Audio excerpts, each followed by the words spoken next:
انا الاهلي اللي كان والحاضر، انا الاسم اللي هز جبال، من الاول لحد الاخر هيفضل مصنع الابطال. انا قد الحياه وتحدي، ولسه عندي قوه وعندي اعدي الف سد واعدي، اقوم واطلع واهد جبال. انا الاسم اللي لف الدنيا وماضي تيشيرت في اليابان، بطل عدى حدود افريقيا ولسه في قلبه حلم كمان. في ضهري ومن سنين اواني قولوا بيتت كتير علشاني، انا الاهلي اللي صان العشره، دهب مش قشره ولا بهتان. في حلقه جديده من برنامج كوره مع باسم. طبعا قبل ما اقول الاخبار طبعا ما تنسوش تعملوا اشتراك ولايك وتفعلوا الجرس ليصلكم كل جديد. الف مليون مبروك للنادي الاهلي بصعوده طبعا رسميا الى نصف نهائي السيمي فاينال. الف مليون مبروك طبعا لجماهير النادي الاهلي. طبعا الاهلي بيفوز، الاهلي بيتاهل لنصف طبعا نصف النهائي بالفوز على سيمبا بثلاثيه نظيفه. هو الاهلي كسبان هنا 2، فهو بيجيب لك بمجموعه المباراتين، كسبان هنا جول، كسبان هناك على ارضهم جول احمد نبيل كوكا، وهدفين هنا عمرو السولية والكهرباء، كده يبقى 3 في مجموعة الاهداف كلها 3-0. طبعا فكركم من النادي الاهلي طبعا تأهل للدور نصف النهائي بعد الفوز على سيمبا التنزاني طبعا بهدفين نظيفين. طبعا سيطر طبعا الاهلي على المباراة خاصة بالشوط الثاني، والله حتى لو اكثر من فرصة محققة كانت كفيلة بمضاعفة النتيجة، ولكنها لم تصل للنهاية السعيدة نتيجة طبعا لقلة التوفيق وعدم اتقان اللمسة الأخيرة. طبعا سجل هدف التقدم للاهلي عمرو السولية في الدقيقة 47 تسديدة قوية، وأضافها محمود كهرباء هدف ثاني من ركلة الجزاء في الوقت المحتسب، طبعا محتسب بدل من ضائع. كان الاهلي طبعا زي ما قلت لكم كان الاهلي حقق الفوز طبعا بهدف احمد نبيل كوكا في سيمبا التنزاني، وبهذا النتيجة زي ما قلت لكم 3-0. ان شاء الله باذن الله طبعا الاهلي بينتظر باذن الله بقى في نصف النهائي ان شاء الله ينتظر بترو اتليتيكو الانجولي ومازيمبي الكونغولي. هيستنى طبعا من لقاء العوده من الفريقين، هيلعبوا الفريقين دول هيلعبوا بعض يوم السبت، ده اللي هيحدد مين اللي هيلاعب الاهلي في السيمي فاينال، هل بترو اتليتيكو الانجولي ولا مازيمبي الكونغولي. ده اللي هيتحدد ان شاء الله بكره ان شاء الله يوم السبت، اللي هيتحدد بكره مباراه العوده ل بترو اتلتيكو طبعا ومازيمبي. طبعا سان داونز انتوا عارفين طبعا سان داونز صعد طبعا بركلات الترجيح. طبعا بقى نتكلم عن المباراه. طبعا الشوط الاول طبعا دخل الاهلي المباراه بقوه ورغبه ملحه في هز شباك مبكرا، معتمد على انطلاقات علي معلول من الناحيه اليسرى ومحمد هاني من الناحيه اليمنى، مع الاختراقات من العمق عن طريق حسين الشحات ورضا ستيم خلف راس الحربه مودست. طبعا مع الدقيقه 10 ومن عرضيه متقنه حمل التوقيع محمد هاني يرتقي مودست ويسدد الكره براسه لكن فوق العارضه. دخل سيمبا المباراه بحرص دفاعي لتامين مرماه. طبعا لهذا لم يجد الاهلي مساحات لشن طبعا الغارات الهجوميه وسط غابه من استيقان لاعبي السيمبا، الذي طبعا سعى للتواجد طبعا في الشق الهجومي طبعا بمناوشات لم ترتقي الى مرحله الخطوره، وتحطمت سريعا امام صلابه دفاعات الاهلي ومعاونه ثلاثي الوسط. طبعا ثلاثي الوسط عمرو السولية ومروان عطيه واحمد نبيل كوكا. نجح الاهلي في هذا الشباك في هذا الشباك في الدقيقه 21 من تمريره طبعا تمريره طويله حمل التوقيع على معلول لحسين الشحات، فتوغل داخل منطقه الجزاء واهدى مودست تمريره سحريه ليسدد اخير الكره ببطن القدم في المرمى، لكن تدخلت صافره حكم المباراه واشاره من حامل الرايه ليتم الغاء الهدف بنتيجه لتسلل حسين الشحات، وهدف طبعا ملغي، هدف تسلل كان في اول دقيقه طبعا هدف يعني كان في الدقيقه 21.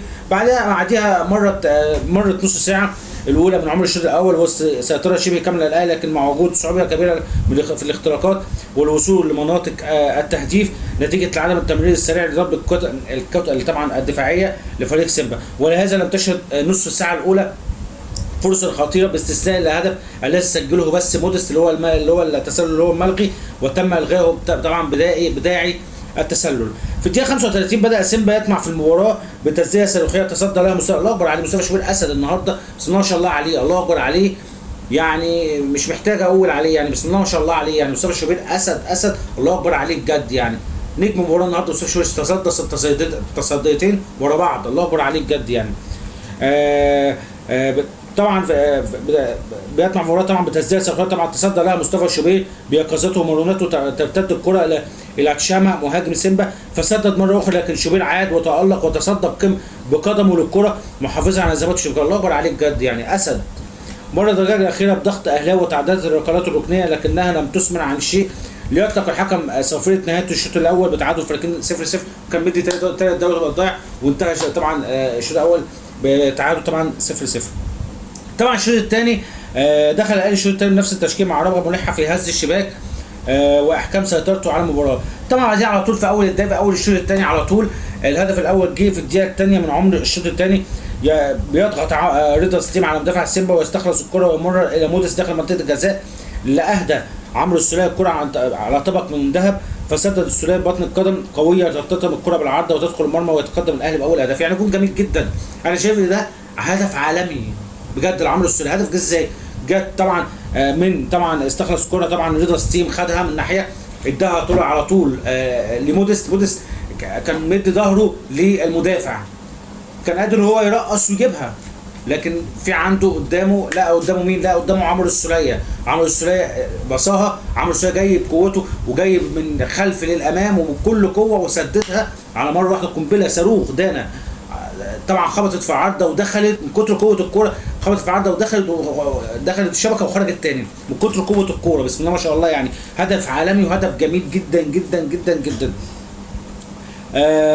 طبعا في الدقيقه 57 ينجح رضا ستيم مجددا في الضغط ويهدي علي معلول الكره من الناحيه اليسرى، فتقدم علي وتوغل ومرر، لكن دفاعي سيمبا ينجح في تشتيت الكره قبل ان تصل لحسين الشحات ليكشر الاهلي مجددا عن اليابه الهجوميه.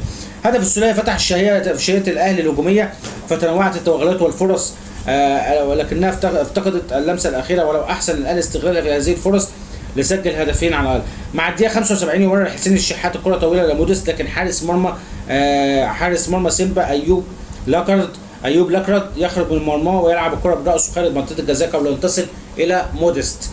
يجري الاهلي 3 تغييرات في الدقيقه 85 بخروج موديست وعمرو السوليه ورضا ستيم ومشاركه محمود كهربا ومحمد مجدي قفشه وطاهر محمد طاهر. من الركله الركنيه في الدقيقه 5 طبعا هو كان ادى 6 دقائق في المباراه دي، طبعا ادى 6 دقائق وقت بدل الضايع. طبعا من الركله الركنيه في الدقيقه 5 اللي هي دي اخر دقيقه بقى خلاص، في اخر دقيقه في الدقيقه 5 وقت ما الضايع تصل الكره لحسين الشحات داخل منطقه الجزاء، لكن مدافع سيمبا يصطدم براسه في وجه الشحات ويسقط على الارض، ويحتسب الحكم ركله جزاء ويخرج الشحات لمواصله تلقي العلاج والاطمئنان عليه. ويجري الاهلي طبعا بعديها بقى بيجري الاهلي التغيير الرابع بقى، لان علي معلول في ناس قلقانه ان علي معلول ماسك رجله ومش، بس هي يعني شده خفيف بس عشان الاحتحامات وكده، فهو كولر فضل ان هو ما يجازفش بيه فطلعه ونزل مكانه كريم الدبيس.